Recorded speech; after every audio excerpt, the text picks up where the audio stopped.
Morning, everyone, and welcome to this NLA webinar on adaptive reuse hotel transformations. I'm Charlotte Leach, Director at CT Group, and I'm delighted to see so many of you joining us today. CT Group is a global consultancy that uniquely combines research, intelligence, campaigns, and advisory services. I work in the real estate and infrastructure team, and I'm thrilled to be chairing this event. Today, we will hear from leading industry experts as they share their experiences with the complexities, challenges, and innovative solutions in delivering adaptive reuse hotel projects. Some of the key questions we will be exploring today are: what are some of the technical challenges of reducing the operational and embodied carbon of existing buildings, and how are built environment professionals rethinking the design of existing buildings to revitalize places with purpose? For those who are unfamiliar with NLA, NLA is London's built environment community. And for access to hundreds of events, research reports, exhibitions, and business critical industry insights, you can become a member of NLA now for as little as £20 per month and be part of the conversation. This event forms part of the NLA Retail and Hospitality programme. I'd like to remind the audience that there will be a chance to ask our speakers some questions at the end, and they can send questions in using the Q&A button on Zoom. Let's start now with our first speaker, George Poppy, Associate Partner at Shepherd Robson, who will present 40 Eastbourne Terrace, the transformation of a 1960s office building into a hotel. Over to you, George.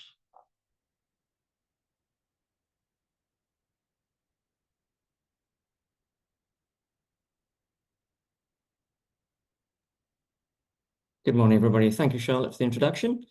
Thanks to NLA for the opportunity to present this project this morning.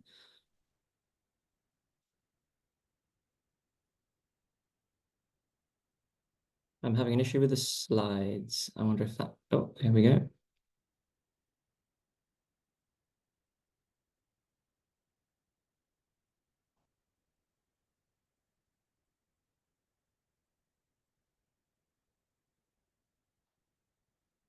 There we go. Hopefully that's working now.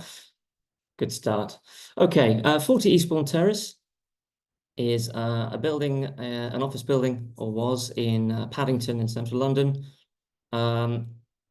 It was built in the 1960s with a reinforced concrete frame using a hollow pot or clay pot slab construction. It was refurbished last in 2005, which is the image in the top right of the screen, and was very tired and in need of redevelopment. We developed a planning application scheme which was consented in November 2019 and took vacant possession of the site in March 2021, which was the state we found it in the bottom right image. Our brief from our client, Yard 9, was to redevelop the project, the building, into a scheme for Whitbread to provide 2 hotels, which is a first for Whitbread.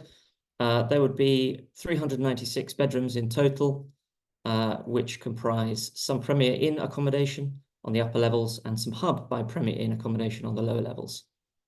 The entrances are on Eastbourne Terrace, and we have also provided a hotel restaurant as well as an independent retail unit. The brief was to retain as much of the existing superstructure and substructure as possible, but also extending the accommodation to provide more hotel accommodation by an additional floor and extensions to the rear of the building. The existing cores were retained, new ones also added, as well as a small basement. The entire facade, all the roofs were replaced. We added some landscaping to the front and rear of the site, and BREEAM Excellent was a requirement from the local authority, Westminster.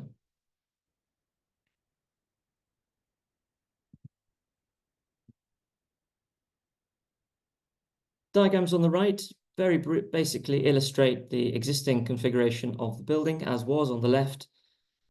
Ground plus 5 floors and an L-shaped configuration.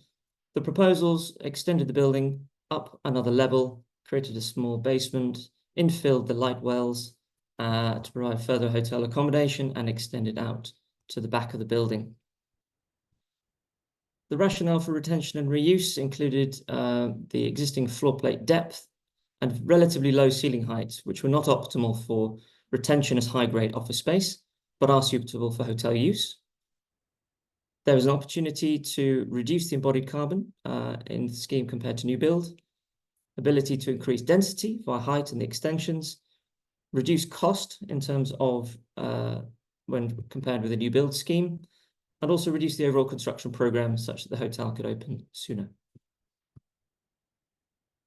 Quick canter through a couple of typical plans. This is the lower ground floor level. Eastbourne Terrace is at the bottom of the screen with Paddington Station opposite. This is one floor below ground floor level.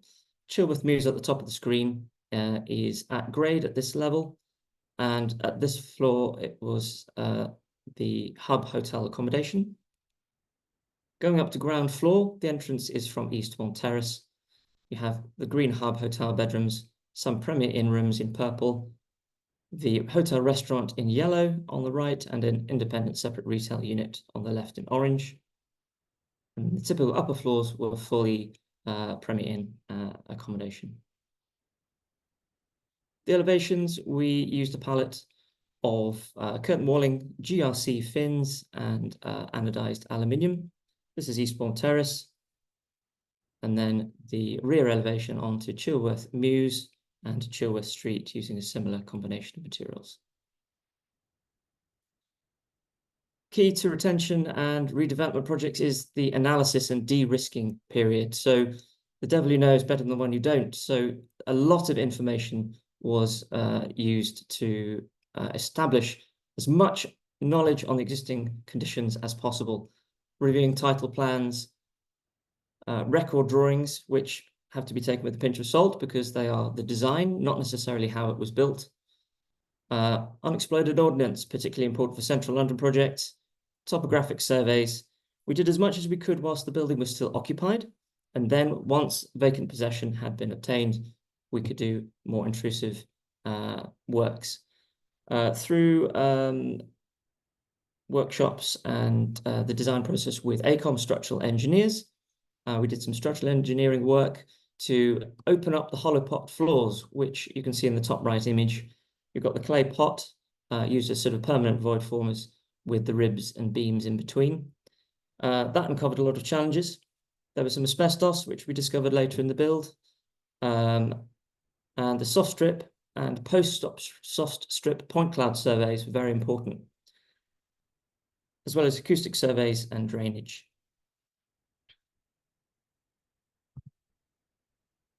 Constraints and challenges. The physical constraints of the existing building were particularly challenging. I've mentioned the hollow pots. Fire resistance was a particular problem. There was very little concrete cover to the reinforcement in many places. So we needed to either use a sprayed applied finish, a coating to the soffits to provide a fire rating, or use fire protecting board across the building. Unknown acoustic properties. For Premier Inn and Hub by Premier Inn hotels, the acoustic performance requirements are particularly important to guarantee a good night's sleep. So we need to do a lot of work with experts and the acoustic consultant to make sure that the design met those requirements. The hollow pot structures limited where we could make penetrations for services. We also had the crossrail, the Elizabeth line tunnels running right next to the site. We had an operational substation at lower ground floor level. In this case, we had the hotel restaurant and the retail unit, which sort of was which sandwiched hotel rooms. So we needed to make sure that the adjacencies there were separate in terms of acoustics. The main retention was the structure, and these are the diagrams produced by AECOM, with the existing on the left and the proposed on the right. So we had steel and concrete extensions to the top floors and then to the rear of the building. So advantages and concessions here. It's a bit of a balancing act. Where you gain advantages is in terms of embodied carbon savings. We retained about 87% of the building structure here, and many tons of carbon, which have been analysed by AECOM. Fewer new foundations were required as a result of the same. less new material required for the build, and a shorter construction program compared with the new build. Concessions. The investigative program at the beginning of the project obviously extends the design program when compared to a new build where you don't have the constraints. Sometimes you need to deviate from the brand standard, from the hotel operator standards, which we try to avoid wherever possible, but sometimes it is necessary if structure cannot be moved. There are always unexpected discoveries on site, which you will only encounter during the build. Asbestos was one in this case, even though these surveys were done, the post-soft strip analysis revealed some which had to be dealt with. Hotels are very intensive in terms of services. So this plan on the right shows the existing lower ground floor, and the pink areas were the areas of slab that had to be removed to install hundreds of meters of drainage pipework and all the connections for the bathrooms and service stacks above. In terms of completion, it looks rather different. The building has been given a completely new identity. It provides 369 hotel bedrooms. We have activated the frontage on Eastbourne Terrace, which was previously a very dull, uninspiring office.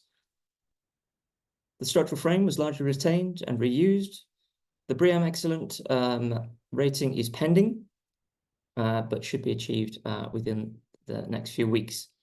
We've achieved practical completion only very recently, so the photos are just my own, not the professional ones, which will be done very shortly. But overall, it was a very successful project, and I think will be opened early next month. This is the project team. And thank you for listening.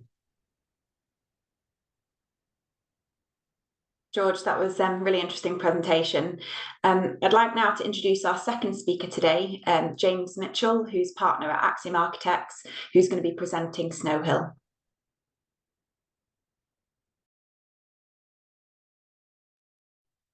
Yeah, hi everyone. My name is James Mitchell, partner, Axiom Architects. Thanks for the introduction. Good to see you all. I say see you all, but I'm sure you're out there somewhere. But yeah, welcome today. So I'm going to talk about it's another Whitbread project actually, which is a hub by Premier Inn in the City of London. It's near Farringdon and it straddles two roads, Cock Lane and Snow Hill. It's a grade 2 listed previous police station, and Whitbread are the developers on this site, and they purchased this back in 2018, 2019, but we received planning consent in 2021. It's currently on site, so not PC, and these are just some highlights showing some of the extracts from the planning permission and then some of the things that we would like to do to the scheme. It's been an extremely challenging project, both architecturally, technically, hugely constrained, but very, very exciting actually. And I think the end result has been very successful. We have targeted BREEAM Excellent with some outstanding features. Only prevention of the outstanding element was just the fact that it was grade 2 listed, so very high sustainability credentials. It also has a gallery space in the atrium, which I'll run through in a minute, which is very exciting, which is the cultural offer that the scheme gives. And then also we looked at this from a kind of retro first perspective. So as I said, very constrained site, and this just gives you an indication of where we started. Block A, which is the grade 2 sort of high significance element, which addresses Snow Hill. And then you have the rear block, which we're calling Block B along Cock Lane. Now, the rear block was bomb damaged and rebuilt, and probably not rebuilt in the best way because there's multiple split levels and just you can't really get from back to front from sort of first, second floor upwards. So multiple split levels, disconnected, and then a real challenge for us as a design team and the operator as well is how do you connect these two buildings whilst retaining the fabric and respecting the heritage nature of the building, and then also designing a really successful hotel. It's within the St. Paul's viewing corridor as well, so we're really restricted on height, so that's another real constraint. And then also there's a railway line going underneath Block A, so multiple challenges, party wall issues, but very exciting project to kind of get into. And I think our aspirations from a conceptual level was, how do we create a coherent building, and how do we kind of choreograph a new set of spaces? So when we looked at the heritage significance plans with Donald Insall, we identified that this was low significance due to the bomb damage over time, in the way it's kind of post-war, and architecturally doesn't really hold a huge amount of merit. But we felt as a team, and with officers as well, although Cock Lane is kind of a back street, actually the facade had a huge amount of character. So we wanted to kind of retain that element. And then there's a real challenge of then, how do we stitch on our intervention between there and beyond? There's also within the block at Cock Lane here, there's an old reading room with a coffered ceiling, beautiful coffered ceiling, which we had to retain, and that was of high significance. And obviously grade 2 listed building at the front, with very sensitive adaptation there and kind of minimal intervention. But this is kind of the highlighted in red, ended up being our kind of demolition strategy. So going back to our kind of intervention, so we're looking at a coherent roofscape with some additional stories, with sawtooth kind of brick facade with lots of kind of character. And you can see this is looking from the west along Cock Lane. You see our kind of intervention here. And then between, how do you kind of connect the blocks between A and B, between Snow Hill and Cock Lane? We've got this transitional piece of architecture, which is our skylight and atrium. And then within that atrium, we've designed this public offer and art gallery. And what's really exciting about this project as a whole is that it's going to be open to the public for the first time. So it's grade 2 listed. We gain public access while also operating as a hotel. And then just here, this is just a typical plan, just to kind of get your bearings. Anything in black typically is retained. Bedrooms form around the outside. So this is effectively new frame here with a light well in the middle. And then we've got this transitional piece here in this atrium, which will be the gallery. And I'll show some images of that in the next couple of slides. So this will be the internal atrium space. Now, this atrium facade here, which we're letting in diffuse light, is developed and changed as we're going through kind of the technical process, but fundamentally we're looking to try and draw in some natural light, and then also draw in washed natural light from above. There's a skylight here, so you're always creating this kind of relationship between the rear of the grade 2 listed asset, this transitional piece in the middle, and then the ability for guests as well as the general public to kind of use this space. So really exciting. And then the retained reading room, as I said there, sort of during construction. I'll show some images of that. So in terms of the structural intervention, work at HTS structural engineers. So as a principle, looking at lightweight steel there's a small modest extension to the Snow Hill grade 2 listed piece there with the mansards for coherence. I mean, we think the stitches in the street scene here, because at the moment it's looking a bit disjointed. And then lightweight steel in the middle, green roof on top of the Cock Lane intervention here with a concrete frame. We meet 0.35 urban greening factor, so it's good from a kind of biodiversity perspective as well. And then, as you can see there, retained facade. So we think adds, really successfully a coherent stitch between the Cock Lane elevation and building, and then also to Snow Hill, but extremely constrained and very challenging from a technical and kind of construction perspective as well. So the reason I was mentioning the reading room, so during construction you can see facade retention here. So this is at the back of Cock Lane, and then this is the reading room sitting there by itself, which is supported. So throughout the whole construction process, the reading room is supported by itself while everything else around it is built and demolished, and we go down to, so it's a very innovative kind of construction process, very challenging, but it just shows that actually adaptive reuse is possible, and there is a way of retaining some historic and significant features in these older buildings. So it's just some diagrams from the contractor to showing the propped reading room and then the facade retention.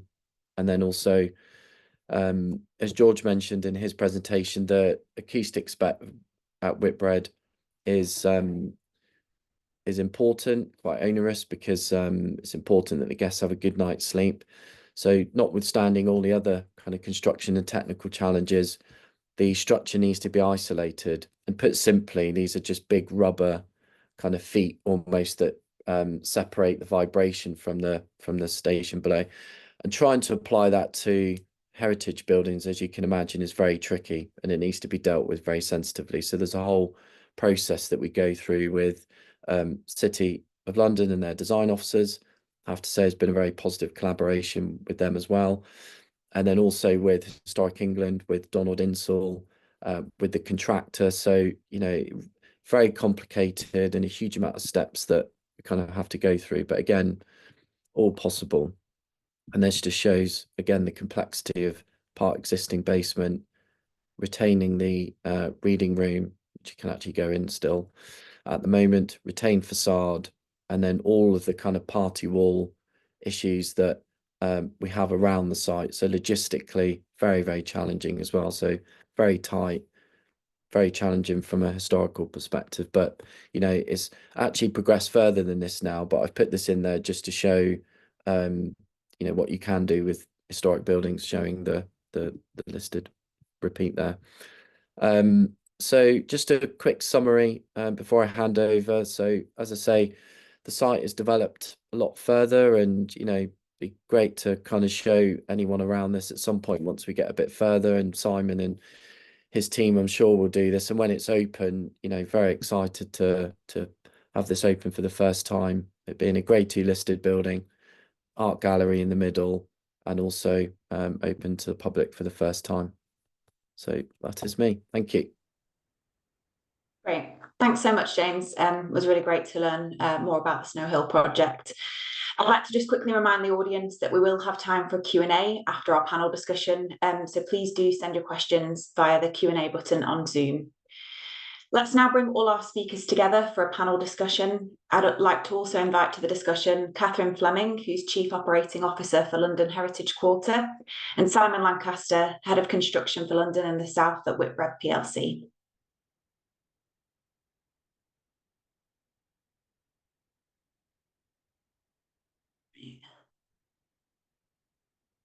Great. So first question for yourself, Catherine. How do you balance retaining and conserving historical buildings with incorporating the modern amenities and functions necessary for a contemporary hotel? And what value does repurposing historical buildings into hotels bring into the city? Hi, yeah, thanks for having me today. For us, for London Heritage Quarter, we have just such a wealth of hotels that have been retrofitted, actually. So, and the value, what we're seeing is our hotels are at the heart of the community. When we came out of COVID restrictions, it was the hospitality industry and the theatres, actually, that really brought back our part of West End. So the hotels are, their internal amenities, the functions, the services, they're the best designed, and they really complement the offer that we have in our local areas. For those that don't know, our areas are Victoria, Westminster, Whitehall, and the Strand. And just looking at each of the hotels and seeing how, we have contemporary offer, and really do have the old offers as well. So really a rich mix. I think there's a high quality of safe and clean experience and easily arrival. We've definitely seen in London Heritage Quarter that it works in partnership to achieve this. Other thoughts, often these historic buildings bring challenges in creating accessibility and enlarged entrances. due to the traditional architectural design requiring complex planning applications. So obviously Westminster are encouraging more retrofit now than ever. And I think a need for us to be involved and think creatively how we open up the problem with a real understanding of the commercial realities of converting, opening and running the hotels with historic buildings, and the change of international marketplace is essential as well. I know you're going to, Charlotte, ask me, and the next question where I'll lead into quite nicely is, what do we see from our perspective, the value? What does repurposing historical buildings really mean for the city? As I said earlier, we've got such a rich mix of these historical buildings and hotels. Most of them have been retrofitted. I mean, when we look at the old War Office in Whitehall, we've got the Royal Guards Museum, we've got the Raffles, and we've got also in North Bank, we've got one Aldwych, which has just gone under, still going under, different changes. The Waldorf, the Savoy, the Strand, Claremont, the Corinthia, Trafalgar, the Nadler, it just goes on. And like I said, they are absolutely in the heart of our community. And then in Victoria, you look over there and you've got the Taj, St James, St Ermines, the Claremont, Rubens. And again, they're just at the heart of that community. The value that created the reuse of these historical buildings and hotels cannot be taken for granted. I think the architectural coupled with the social and cultural histories just gives us major investment for the city for the long term. I think the other thing that's important is hotels use has been brought many heritage buildings back to life, which otherwise may have, just been laid empty due to other uses not being suitable for them commercially. And I think how we work from a business improvement district in collaboration with the actual hotels has really been fundamental. They sit at the heart of our boards. Many of them sit. We have to have a sector mix to make up our board that drives our delivery program, and always the hotels have been at the heart of that. And I think that private public sector collaboration going forward is also what's really important when we're looking at the retrofit on these hotels. That's really insightful, Catherine. And actually, there's a few points that you've raised that I may want to come back to later in the discussion. But I'll head over to Simon. Keen to understand from your perspective, what are the most significant challenges developers are encountering in repurposing existing structures for new uses, and whether what innovative strategies and technologies are being employed to reduce the operational and embodied carbon footprint of these projects? Good morning, everyone. A nice list there, Charlotte. Thank you. I think if we start off with some of the challenges, as already mentioned by both James and George, the key starting point from our perspective is the acoustic isolation of the building. And when dealing with historic buildings, as James alluded to, this can be very complicated in terms of the actual technical solution, but also quite expensive from the point of view of the commerciality of the site. So from our starting point, and it is always our core value about a good night's sleep and the acoustic values that we apply to our own self-builds and also to our development partners, we do drive those standards in quite hard. And therefore, the realization in a historic building or a repurposed building is probably the most complex aspect of what we're trying to deliver. That in conjunction with the constraints of the site, I think mixed floor levels, various aspects as these buildings have been rebuilt or extended or adapted over the years, then in office use, it's quite a straightforward thing. When you start to bring in all the aspects of accessibility into these buildings, then at that point in time, you start to see some of the complications and some of the aspects that we deal with. The obvious thing about structural loadings, about fire, the integrity of the structure, but certainly from a fire perspective is now something that is a key consideration as well when reviewing these buildings and trying to analyze them for potential acquisition or a leasehold deal with a development partner. From the point of view of innovation, we are looking very heavily now into the areas of we'll call it floor levels and an adaptation of floor levels, including some lowering of certain slabs to create the the floor-to-floor height that we go looking for in terms of the hotel. Although hotels are slightly more simpler to deliver in terms of some of their requirements, the service runs and the service integration is probably again another one of the ones that gives us the greatest headaches when working through adaptive buildings. And going back to George's presentation about how many areas they had to open up to get mainly the waste drainage away in those sites through multiple floors in different sectors of the building, again creates its own set of problems in terms of how we actually make that work. But from the innovation point of view, it's very much how we assess buildings, and we have developed a tool with one of our engineers, Elliot Wood, to actually start to look at the whole embedded carbon piece when we first look at a building, not even before we get to feasibility stage, but we're looking for a potential acquisition. And this tool, in conjunction with other aspects of our technical team's input, should allow us to do a very early doors assessment of the potential embedded carbon piece, but also what our proposed adaptations are going to do to that building. I think these sort of innovations and these sort of step forward in terms of how these buildings are assessed right from the first point, and how we actually work our way through the decision-making process, which is not only commercial, it also has to be about the way that we deal with the carbon and the carbon footprint nowadays. And to that end, I think we are making some decent steps forward. The other thing that I think we probably should touch on in terms of the innovation is utilising the skills of Axiom and Shepherd Robson to deliver hotel schemes, but also work with within our own brand. So we have the core brand, which is Premier Inn, but we have its sister brand, which is Hub, which is a small format room. And those small format rooms can actually give us far more flexibility when working in adaptive buildings, giving us a better ability to Tetris the rooms together, but also to introduce the concept of daylightless rooms, which are now being replaced with artificial daylight. So we can actually use rooms in the core of the building which have no natural daylight coming into them, and still utilize them. Simon, it's really insightful. Would any of the other speakers like to react or respond to any of the comments made so far? No? James, did that you put No, I was just going to say very comprehensive. So no, I'll to the floor. Great. So I'll come to you next, George. How do you anticipate the adaptive reuse market is going to evolve over the next 5 to 10 years?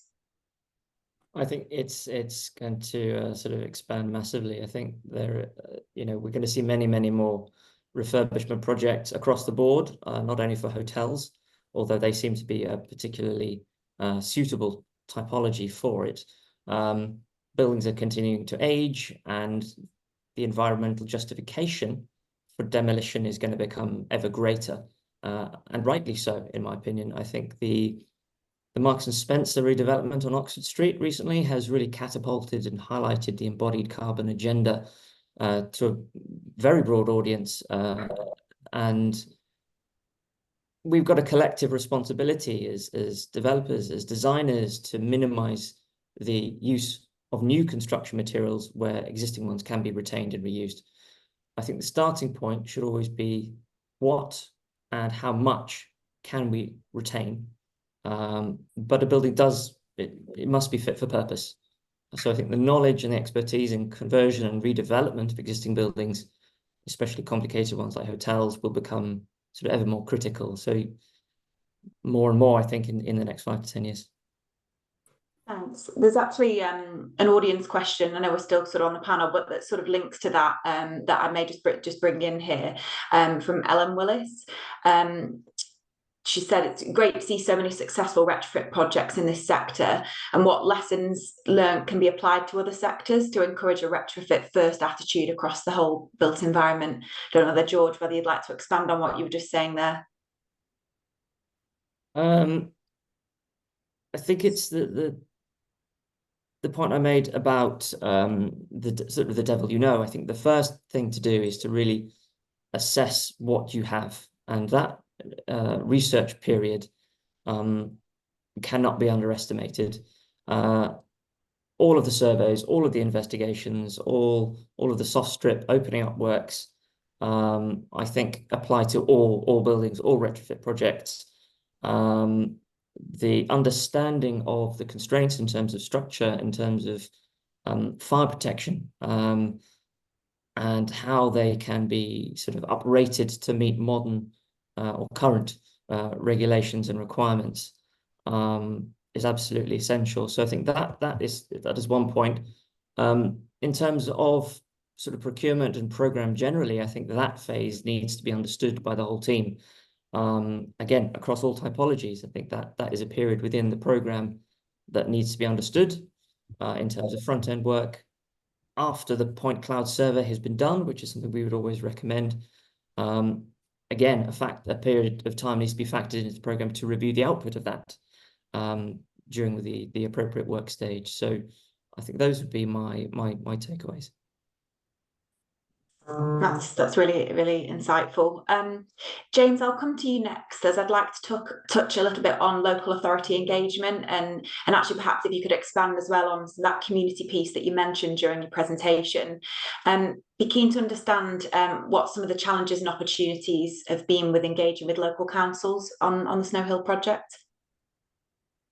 Yeah, I mean, it was with the City of London, so they're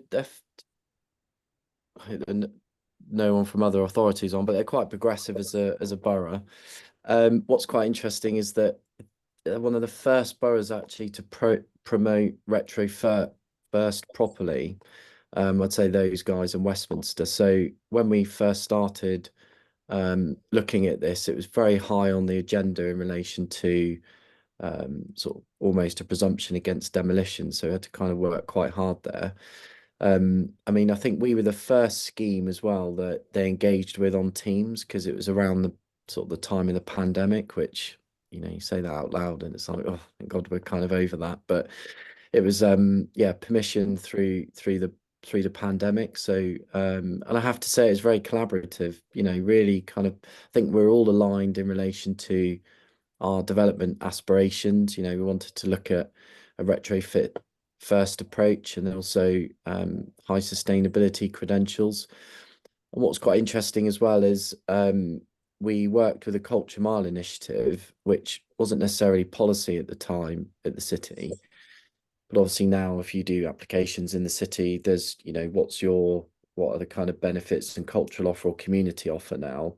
And which is why there was a kind of gallery public area introduced. So all of those kind of progressive things that have been integrated into the scheme. And, you know, Whitbread are a huge operator in the country, but actually we're flexible enough to kind of work with someone like that as well. So have their brand requirements, but actually, you know, and just going back to George's point actually on you know, adaptive reuse and quite challenging. I think you know, actually they're quite flexible in relation to their room types as well, and, you know, move into the kind of grade 2 listed assets. There's going to be some quite interesting heritage rooms in there, although, you know, they're a kind of big operator and a big brand, so quite excited about. But overall I'd say very collaborative. Yeah, it's been really good with stakeholders on this one, and I think sort of all aligned. I mean, it is adaptive reuse on every scheme isn't always going to work, and I think that is a challenge. I think it puts a lot of onus on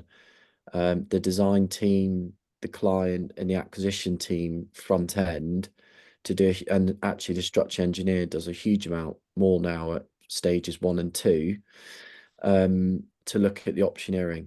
You know, actually, is this building fit for purpose? Is it fit for adaptation? How many stories can you get on the building?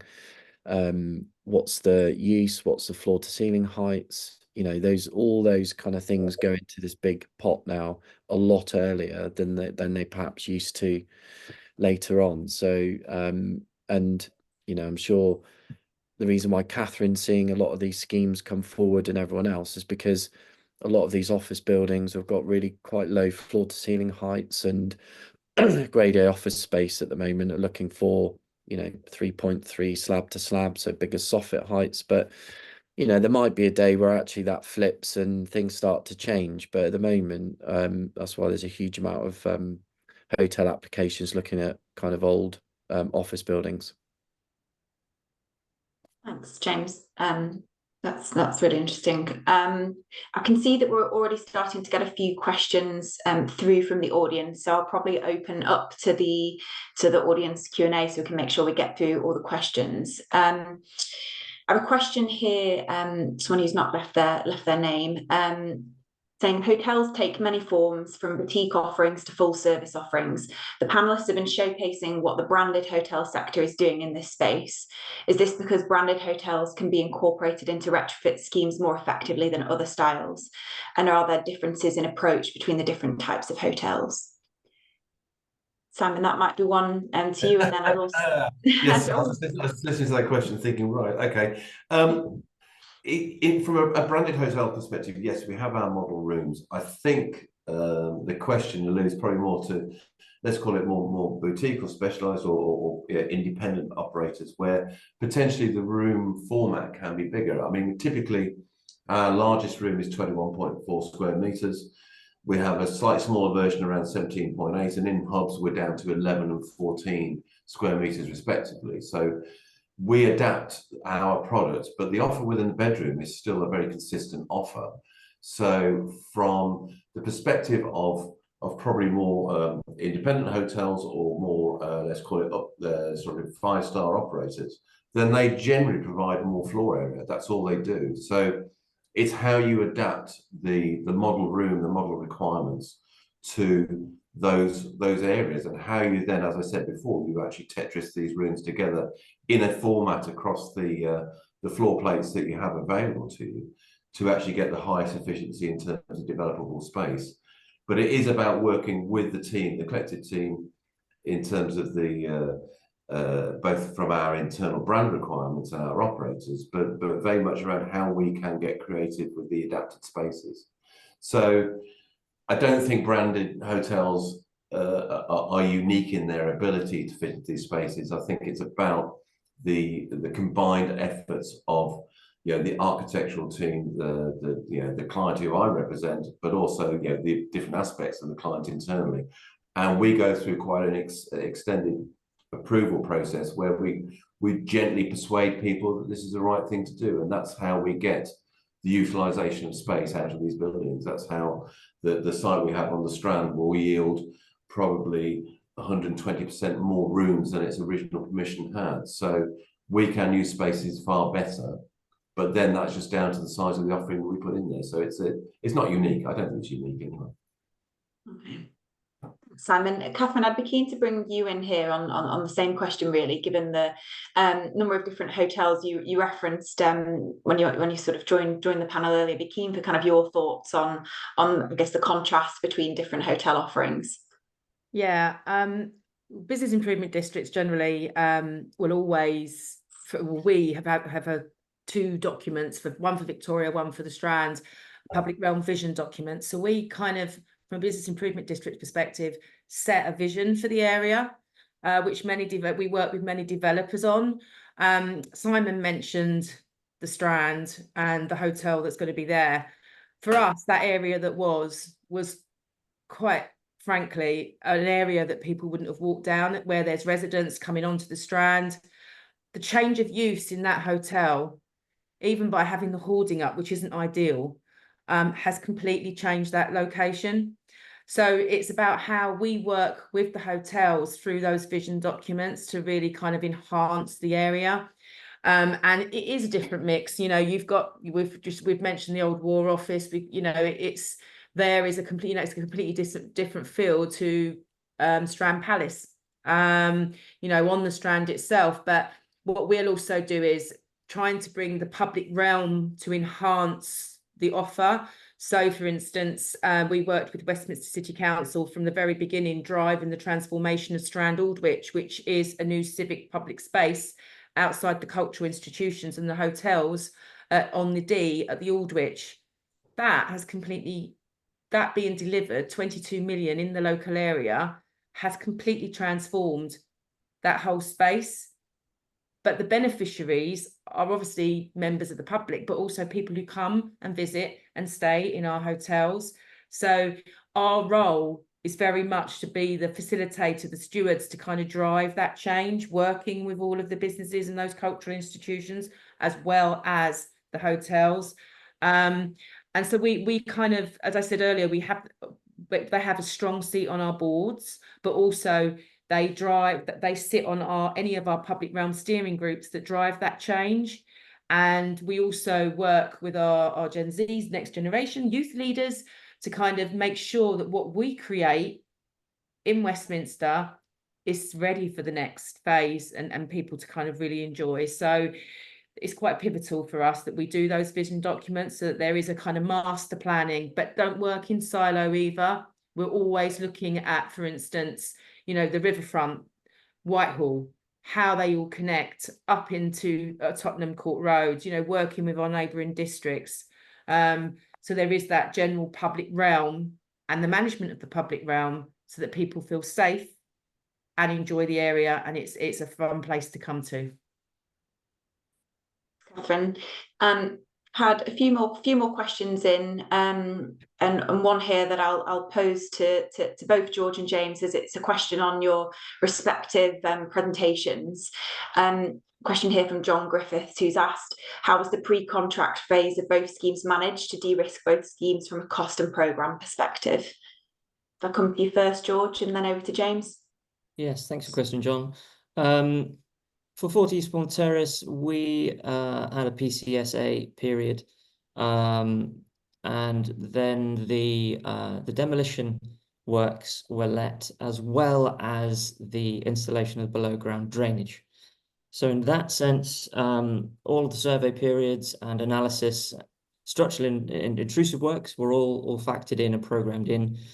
In doing the groundworks, the drainage, as well as the demolition, was a benefit to the program, because as the drainage was going in below ground, as I mentioned earlier, cutting out all of those low ground floor slabs, if anything was encountered in the ground that needed to be dealt with by a demolition contractor or somebody, it was able to be done by the same team. So that was of benefit to the scheme in that sense.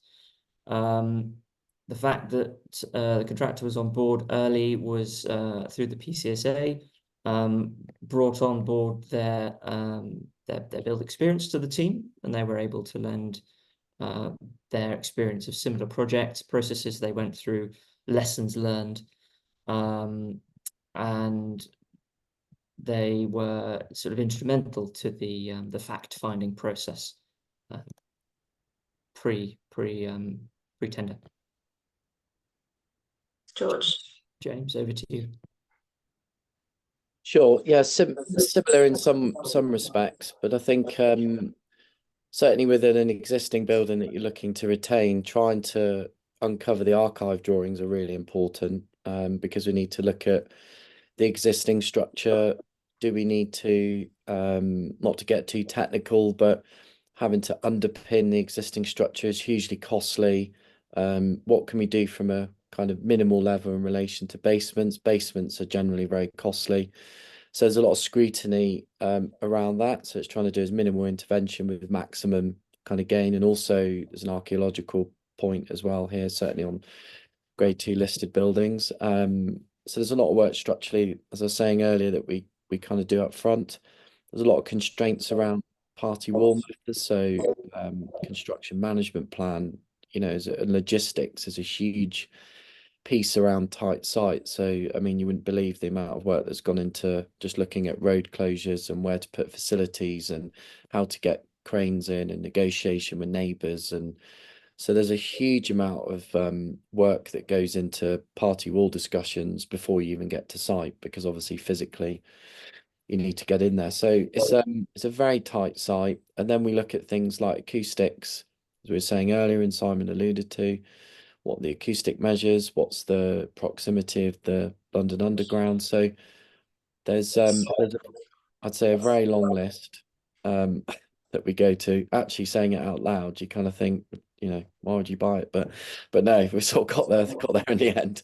But yeah, it's a long list that you go through, and you just kind of satisfy yourselves as you're kind of going through. And I think it's testament to the fact that it's on site and, you know, and ongoing. So yeah, probably a few more grey hairs with every.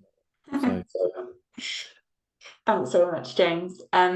We have another question here about Westminster's no basement policy, retrofit first policy, and carbon impact, and whether panelists see this being relaxed for buildings that need to be demolished as floor to ceilings are not workable. don't know if that's to me, but is that right? No basement policy? I mean, we've got a scheme 5 Strand that's 700 hotels with basement rooms. So Not sure, perhaps but whoever asked the question could potentially clarify it on the yours chat. is in basement, isn't it? I don't know. Is that related to residential? Maybe, I don't know. I'm not aware of that. That's new to me. I'm sure whoever's asked the question can Yeah, clarify. if they want to follow up, by all Yeah, means, yeah. absolutely. Hopefully that's not the case, otherwise we'll be in trouble. So. Great. So there's a question here as well about the use of artificial daylight for residential spaces, even if it's only for a temporary stay, such as a hotel. It's a question about whether this is a wellbeing concern if we start to see this more. Simon, do you want to pick that up? Yeah, thank you, James. I'll come in if you want. Yeah, we have looked at it in terms of localized areas. George was talking about Eastbourne Terrace, where there are a number of rooms down the basement there which have what we refer to as circadian light, which is a replication of daylight. The units operate with sunrise, sunset, so they give the provision of illumination into the room via a natural window. So effectively what you are is looking out into a light well, but it's an artificially lit light well.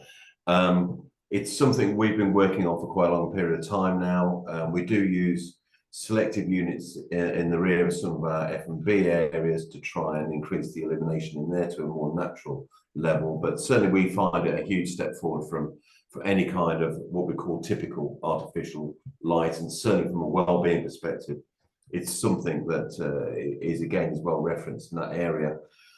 We are working on a hotel which has planning permission, which will be 100% artificial daylight, but that's probably for a future presentation. I would have thought. James, would you like to go there with that? Yeah, I think when you say artificial light or windowless or subterranean, I think there's a certain connotation or perception that kind of comes with that. But actually, we've done a huge amount of research over the last few years from these lights that source from Finland, because obviously they suffer from a kind of general kind of lack of daylight, and if you compare the spectra of lighting compared to natural daylight, we don't have it to hand here today, but it's very close and it's seen as a healthy light. So if you have those lights that you have at the side of your bed that kind of, and it not to get too scientific on it, but there's like, you have internal clocks essentially. So when your circadian rhythms internally wake up to your kind of internal cycle, this particular light mimics that.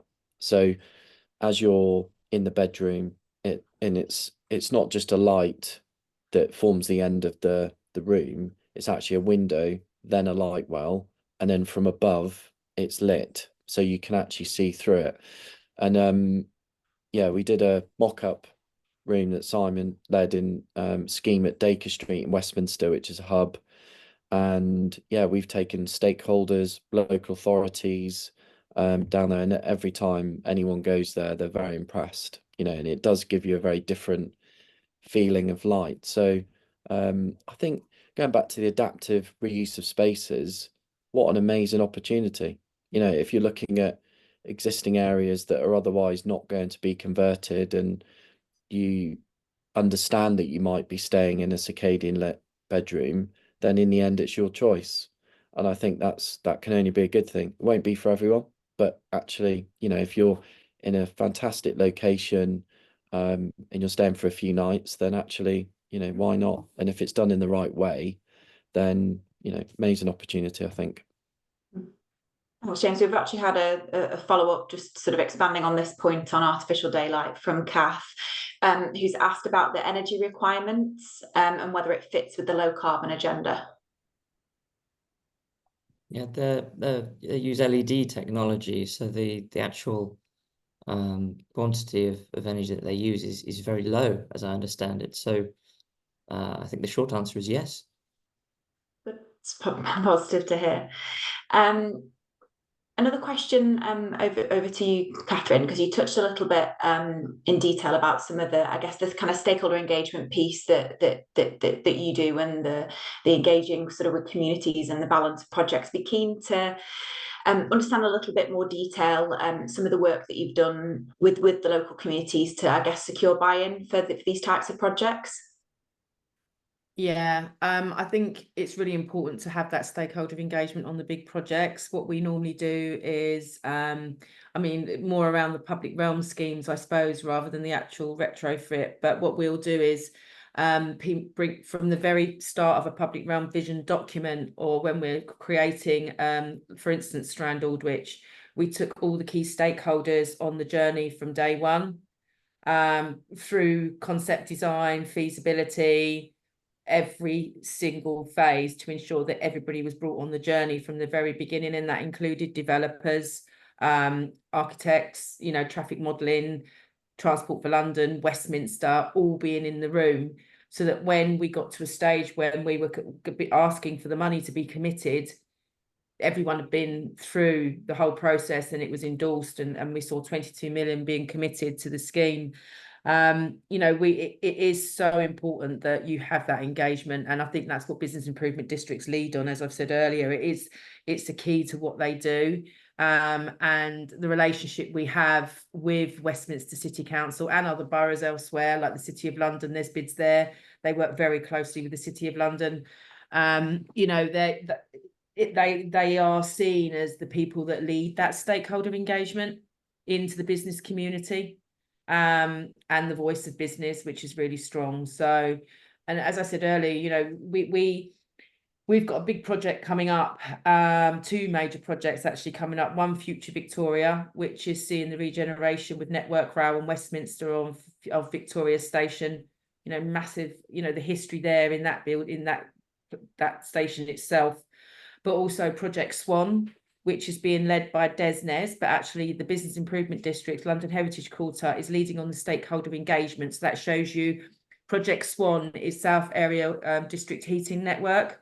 So they're looking at district heating across the London HQ network, and how that then goes into those buildings, so whether they be old or new. So we're leading that at this point. It's at a critical juncture where all feasibility has been done. DESNES are actually saying that they, you know, this has to be done within a certain period. And then, so our next phase is actually reaching out to all of those big buildings, like the National Gallery, like the hotels, how we connect and understanding more around that. So again, you know, but the power of the bid and engagement with those businesses, they're allowing us to lead on that because they know that we're best placed to have that role with them. So yeah, I hope that answers your question. Yeah, no, thanks, Catherine. Mindful of time, and we're coming to a close shortly. So I had one final and quite topical question, given yesterday's general election. I'll go to each of the panelists in turn for a sort of quick fire round of what is the one thing the new government could do to support the delivery of these types of projects. I'll go along my screen. So George, you're first. What could they do? I think perhaps the planning side of things. Town planning is a maze. Streamlining that process, maybe giving some more resources to local authorities to help determine these applications, perhaps in a more timely manner. There have been bottlenecks in the past. You know, I think that would be of significant help to retrofit projects. Yeah, thanks, George. It is something that is mentioned in the Labour Party manifesto about funding for more planning officers. So it'll be interesting to see how that evolves. Something to keep an eye on. James, He's just stolen my thunder because I was going to say exactly the same thing. But yeah, I think just to echo those words, really. I mean, the planning. I actually think the planning process with officers and policy, in fairness, is fine because I think you work through it. But the decision making is terrible, and they're not aligned. So in many, I mean, the city are great because they're kind of apolitical in some ways. So you get an element of clarity, but some other boroughs is just 2 years for an application is not acceptable. You know, if you want to drive the economy forward, get housing on the way, get hotels on the way, developers get a bad rep, but they spend millions on, a risk and investment. And so, speaking to colleagues in the industry, if you want to come and invest in London, there's a reason why Paris and places like Frankfurt and Amsterdam now are starting to catch up with London, is because it's just a hell of a lot easier to deal with the planning system. So you can have a permission there in a year as opposed to 2. So anyway, rant over, but that's what they should be doing. Sorry, I've probably opened a can of worms here. Exactly. Mindful, we're a tiny bit over, so just very quickly, yourself, Simon, and then Catherine. I simply would repeat exactly what George and James have said, but also add, I think that some of the determination of pre-commencement conditions can add 12 months to a project which shouldn't have that period of time built into it. And that is all about local authority resources and the ability for people to actually focus their minds on what needs to be done from a commercial aspect as well. I know that's not their remit, but they need to understand the impact it does have on the wider economy. Yeah, absolutely. And last but not least, Catherine? All of the above, but also investment in London in the infrastructure to support. So I think, like James said, we need to ensure that London's getting the investment into infrastructure to ensure that we are world competitive as we go forward. So yeah, we need that. Great. Thanks so much, everyone. I'd now like to bring the discussion to a close. Thanks to the speakers for all their contributions, and thanks to all of you in the audience for joining us today. We'll have a short poll for the audience to give us some feedback on the session, as it's really useful for future NLA events. Thank you.